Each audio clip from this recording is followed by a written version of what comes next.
Bonjour, bien-aimés de Dieu. Mon nom est Gilles Larose. Je suis pasteur au Centre chrétien des Sept-Îles et je veux vous parler de la gloire de Dieu.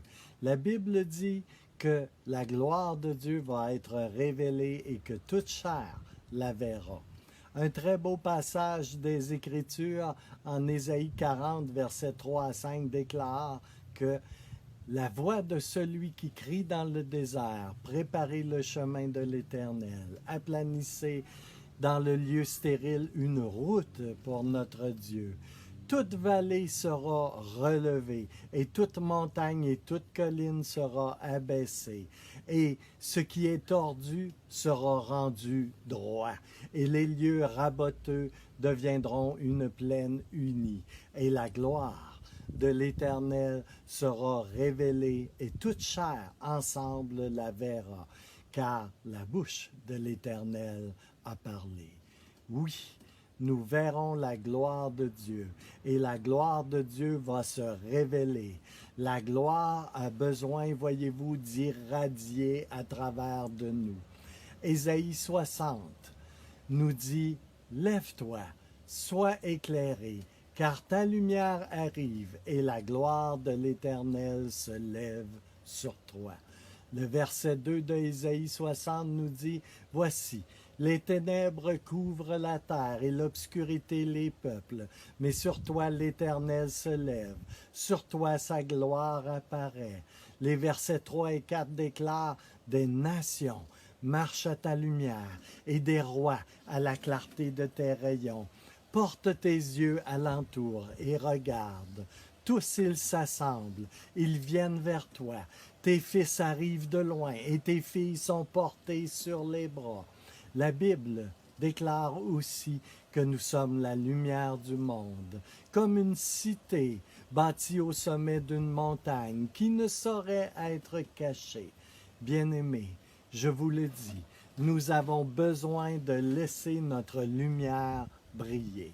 Le psaume 36, verset 9, dit ceci, « Car auprès de toi, ça c'est Jésus-Christ, car auprès de toi est la source de la vie. Par ta lumière, nous voyons la lumière. » Oh, le Seigneur veut que nous laissions notre lumière briller, afin que d'autres viennent à cette lumière, viennent à Christ et découvrent son amour. Et voici un verset extraordinaire sur la lumière. Paul, choisi par Dieu pour être apôtre, c'est-à-dire ambassadeur de Jésus-Christ, salue tous les chrétiens qui sont à Éphèse et en tout lieu où cette lettre sera lue.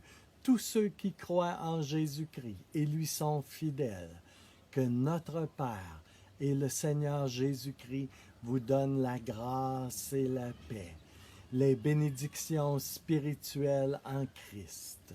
Loué soit Dieu, le Père de notre Seigneur Jésus-Christ, qui nous a comblés par l'Esprit de toute la plénitude des dons célestes. Il l'a déversé d'en haut sur nous qui vivons dans la communion avec le Christ. Toutes les bénédictions que le royaume des cieux contient. Oh, Alléluia. Avant même de poser les fondations du monde, il nous a choisis en Christ pour que nous vivions une vie sainte et irréprochable sous son regard. Il s'était proposé à l'avance, dans son plan, de nous adopter par amour comme ses propres enfants par Jésus-Christ. Tel a été son dessein bienveillant. Telle est sa volonté. Il nous a comblés de joie en nous faisant part de sa grâce, afin que nous célébrions cette grâce éclatante et magnifique par laquelle il nous a enrichis et englobés dans l'amour éternel qu'il porte à son Fils. C'est par ce Fils et au prix de son sang que nous avons été libérés de ce qui nous tenait en esclavage.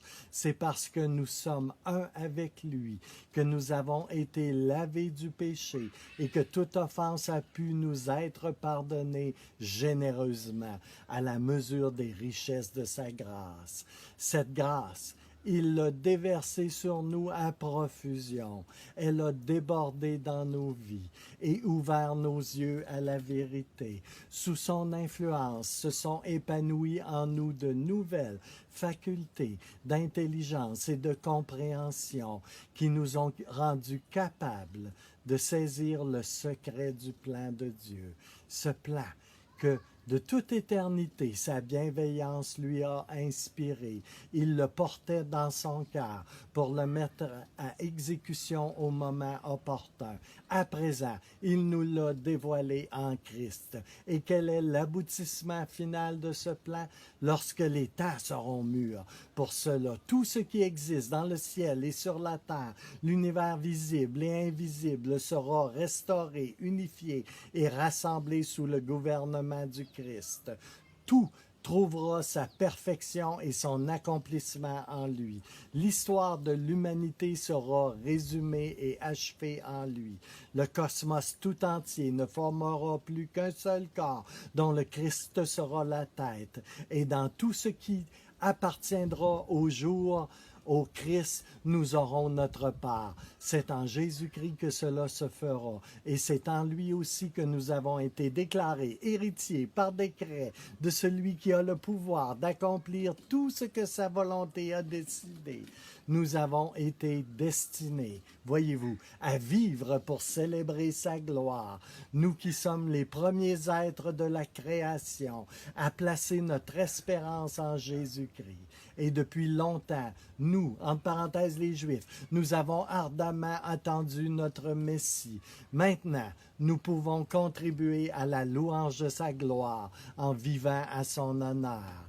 Et vous aussi, entre parenthèses, chrétiens d'entre les non-juifs, après avoir entendu le message de la vérité, la bonne nouvelle de votre salut, vous avez mis votre confiance en lui.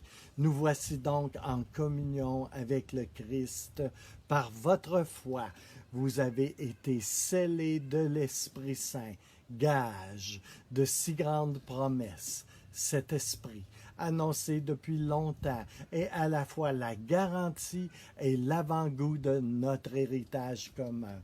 C'est une sorte d'acompte que Dieu nous donne sur le salut définitif, une anticipation de la libération totale et parfaite qu'il nous a acquise. Elle sera pleinement nôtre le jour où il parachèvera cette délivrance pour laquelle il a payé un si grand prix. Un motif de plus, voyez-vous, pour célébrer sa gloire magnifique. Comment Paul priait. Il priait comme ceci. Pour toutes ces raisons, moi aussi, après avoir entendu parler de votre foi au Seigneur Jésus et de la manière pratique par laquelle vous l'exprimez, en aimant tous ceux qui appartiennent à Dieu, je ne me lasse pas, dans toutes mes prières pour vous, de témoigner ma reconnaissance pour l'œuvre accomplie en vous.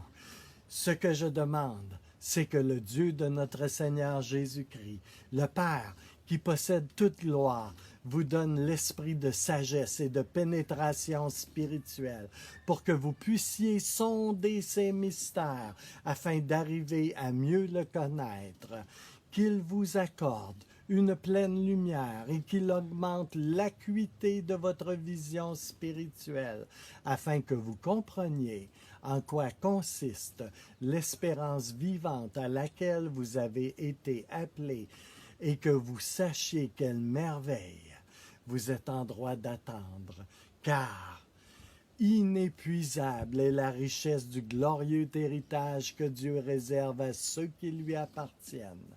Que vous preniez conscience de l'étendue incommensurable du pouvoir dont il dispose en faveur de nous qui plaçons notre confiance en lui. C'est la même puissance que celle qu'il a déployée en ressuscitant le Christ d'entre les morts et en lui donnant sa place à sa droite dans les mondes célestes. C'est là que le Christ règne à présent, élevé par Dieu, bien au-dessus de toutes les autorités, de toutes les puissances, les dominations et les souverainetés. Dieu lui a donné un titre qui surpasse toutes les dignités pouvant être attribuées dans tous les mondes présents et futurs. Absolument tout ce qui existe dans l'univers visible et invisible, présent et à venir, a été placé sous l'autorité de Christ. Et dans cette position éminente, Dieu a fait de lui la tête de l'Église qui est son corps. Ce corps, œuvre parfaite du Créateur de toutes choses, le Christ le fait grandir sans cesse et il comble chaque membre de sa plénitude. Lui qui pourtant remplit l'étendue de l'univers et conduit tout vers son accomplissement. Nous, vous et moi devons laisser notre lumière briller en ce monde. Et tous ensemble également, nous devons briller en tant que fils et filles de Dieu, représentants de Christ, et que le Seigneur vous bénisse de la pleine et riche et abondante bénédiction de Jésus-Christ, notre Seigneur et notre Sauveur, celui qui revient et qui règne.